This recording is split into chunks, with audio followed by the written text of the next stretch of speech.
there? And the man said, no, most of them live in the suburbs. They just do business in the town.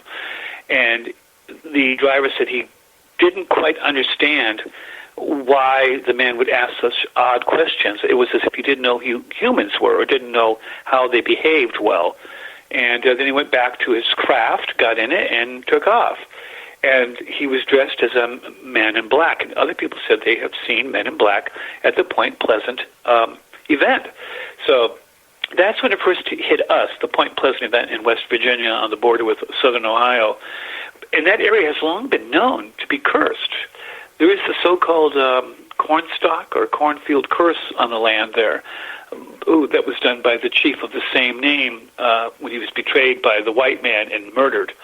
And he laid a curse on the land, and the area seems to suffer from a curse in real life. It has had 2 major floods that almost wiped out Point Pleasant. It has had explosions on the river. It has barges that burned and people died. Its bridge went down. I mean, when you start listing all the things that happened in Point Pleasant in the immediate area of southern Ohio and West Virginia, it's an incredible series of disasters. It is, and that's what I find. Again, like you mentioned at the beginning of when we brought you on, these sightings always seem to appear where there's disasters, something was going on. But then again, we're getting reports. It's like that one in Eugene. There was another sighting of a Mothman back a couple months ago in Oregon, by the way.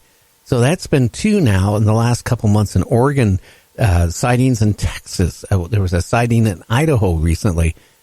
And people are describing him pretty much the same as what this trucker in his email last night told me. Oh, they've been sighted everywhere, in San Diego, in Mexico City, just before the major earthquake they had there. They've been sighted in Sedalia, Missouri. They've been sighted in Camden, Maine, in Monmouth, Cornwall, in England. They've been sighted in England, Argentina, Russia, Poland, Canada, Brazil, Mexico, the United States, Azerbaijan, Georgia, Soviet Georgia, or formerly Soviet Georgia, now an independent country. So this just goes on and on and on. This thing is everywhere and every when, apparently. And always it seems to be associated with something dark, something evil. Now, is it really? I mean, perhaps it's just a creature of the night, and it flies around at night, and it's nocturnal, although it has been seen in the daytime, too, by the way, but mostly at night. And maybe it does see what's coming, but if it's a transdimensional being, maybe it has that ability. It's like comparing a village in a valley between 2 very tall mountain ranges. They can't see beyond where they are, and that's all they ever see. But if you lived on top of the mountain, you could see much further. So if you went down to the village and said, oh, yes, I can see that there's a city not far from here, they'd be amazed. How can you see that? How do you know that? We don't see any city. How can you see it? Are you magical? Well, no, not really. He just has a different perspective or vantage point. So maybe these creatures are that. Maybe they're just a transdimensional creature that has that kind of capability of seeing forward in time because they're in another dimension, the 5th dimension probably. Or a trans-dimension of part of our Earth that we're not aware of. But it doesn't mean that they're evil just because they can see that. And if they're acting as tourists, we may see them as harbingers of death because they're showing up around these big events when they occur. Interesting. But again, you mentioned cattle mutilation. So, right. and human mutilation. People being driven to suicide and needing mental help. And also, these things seem to hang out around cemeteries a lot, especially like in Highgate in England and in Cornwall and graveyards and church steeples there by the graveyards at night. And they're just, or out in the dark in the rural areas, and dogs disappearing. And to me, personally, there's a malevolence about them that I can't seem to get past. Maybe it's my own personal prejudice, but they seem evil. Well, they sure look evil. Well, yeah, but things can look evil and not be evil.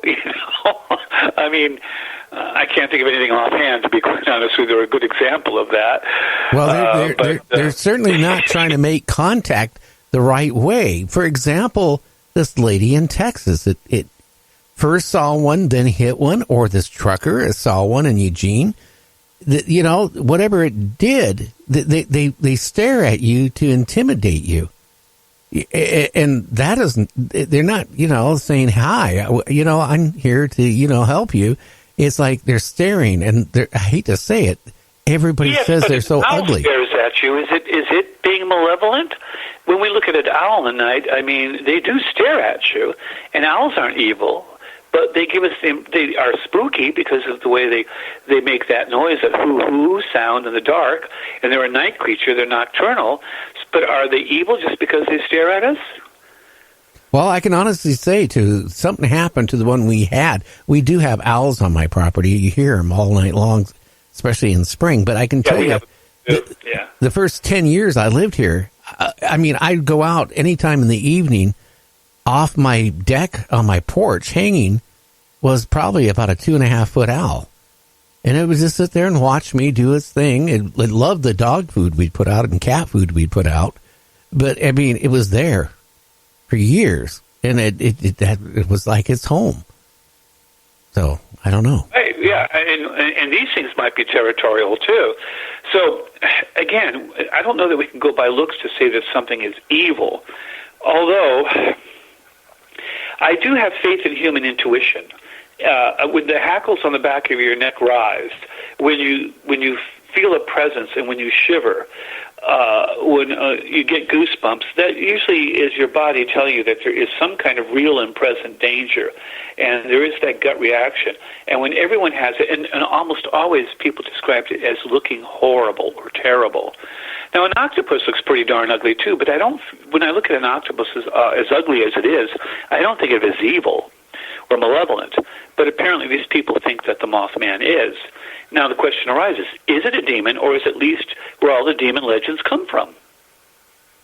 We don't know. That's the interesting thing. But if it wanted to make contact with us, it's certainly not really trying to make contact in the right way.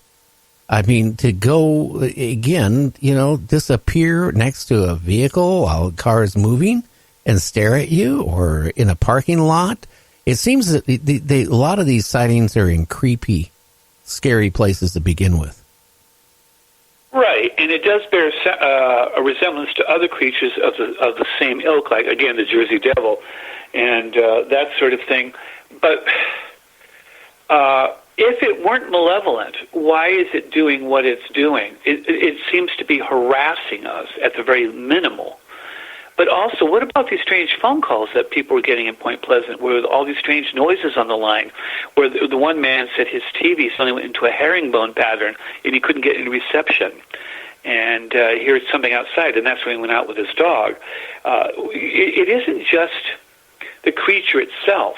It seems to be an aura of something evil around the creature that's affecting things, both mechanical and electrical as well. There seems to be that strong presence. So, and also, again, we don't know how it can fly, how it can possibly fly.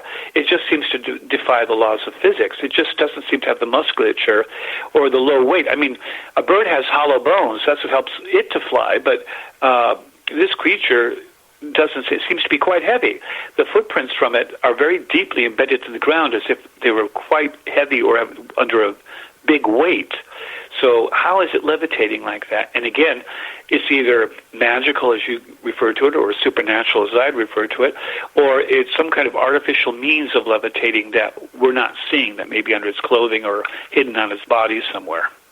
That is a possibility. Just to think about it, levitating off, and then the wings come out. And what even the trucker in his email said that it wasn't flapping the wings. It just, the wings moved slowly. And it flew off. You get, and also when it levitates, sometimes it'll raise its wings, but it's not flapping them. It's just holding them out. And it just sort of lifts up off the ground, straight up, vertical. And how is it doing that if it's not moving its wings? That's the interesting part. And it's something 6'5", 7 foot tall, human, man-shaped, would have to weigh probably around 200 and some pounds plus. And, again, like birds, their bones are hollow. They have to flap their wings. I watched, we get a lot of birds. We get a lot of eagles and all this stuff around on my mini farm. And I will have watched how they, land and fly. Whatever these reports are, they're not flapping their wings. Even this one guy was in Texas that one of them flew by his cab window on his truck, said that the creature was just barely moving its wings. And so that makes you wonder, does it come from a place where it could fly naturally, like a planet with a much lower gravity, where it wouldn't take so much muscle power to lift it, or such big wings? But on Earth they don't work, so it has to use some kind of device to accomplish the same goal so that it can still function like it likes to function? I mean, if we landed on a planet that had gravity 3 times the size of ours, we wouldn't give up walking and be crawling across the ground. We would get an exoskeleton mechanized that we're working on right now and use that to help carry us around. So maybe whatever these things are, they're doing the same thing in reverse.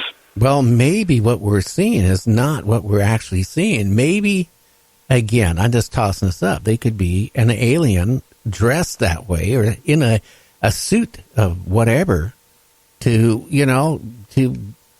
disguise themselves. I don't know. To make us not think that they're an alien. Maybe they're just trying to scare us, or I have no idea. It just boggles my mind when I get these. Well, my problem with that idea is that if it were just current now, I could see them maybe zoning in on our culture and saying, oh, they're afraid of vampires. Let's take the guise of a flying bat vampire. But this goes back maybe 40, 50,000 years, all told, if you count the caveman paintings. If you count, and always, the demon of the wind with the Assyrians, the Hittites, all of them have this thing that looks like a Mothman. One of them even has the double wings, almost like a dragonfly Mothman, and that's the only difference. And so whatever this thing is, I think that is its natural shape. Yeah, what kind of puzzles me when you go to Point Pleasant, okay, that there were sightings of UFOs in the area. Then there was the Mothman creature. Then it was the Men in Black. And I have my own theory about the Men in Black. You know, driving up in their old, brand new looking cars, wearing suits of 10 years or 20 years out of date, the slicked hair, the dark sunglasses. Again, I think about, well, maybe whatever is watching us out there thinks that's how we are right now, because our radio waves and TV waves take years to reach out in space. We're talking tens or more, 20, 30, 50, 100 years to get out there. Maybe that's what they think we are. That's true. So their image of how we dress or behave would be out of date. You're quite right. Except that they also look like that in the 60s when we actually did dress like that. Well, maybe they caught on from the 50s to the 60s. I have no idea. It just seemed really, really weird, that these... It does. The UFO sightings... by the way, they didn't just see UFO lights in Point Pleasant or near there. In another town not far away, a woman with some kids, school kids, they saw what looked like they thought was a jet going down or a plane. They saw these lights in the sky, and they came down, and they thought, oh, my God, there's a crash. So they went to help. And as they neared what they thought was the crash, they realized it wasn't a crashed airplane. It was some kind of UFO that had landed there. And then they saw this creature. It was very tall. It was dark. It had glowing red eyes, and it had these leather-like wings instead of arms. And they said that the head was shaped like a spade on a card, like a playing card spade. Uh-huh. And they fled in panic. So now here you have a direct correlation of one of these Mothman things with a UFO. So again, are they from another world? That is the possibility, because again, I just think a lot of these sightings of, Mothman, there's always been a lot of sightings in that area of UFOs in this roughly the same time frame. I don't know if you've investigated that. Well, actually, I have. I mean, I've been trying to, in my book, I was trying to find some answers, some correlations. And the truth of the matter is, the correlations are vague at best. Point Pleasant's probably the best example. There was a UFO sighting, as I just related. There were animal mutilations in that area. Then the Mothman appeared, and the sightings began to rise and rise and rise until literally a few hundred people saw this thing or claimed to have at different times in different locations. There was the electronic disruptions of television, the car radio, dispatcher radio, and a cop car, that the deputy that went to the TNT area to look for the Mothman because of what the kids had described, the teenagers had described.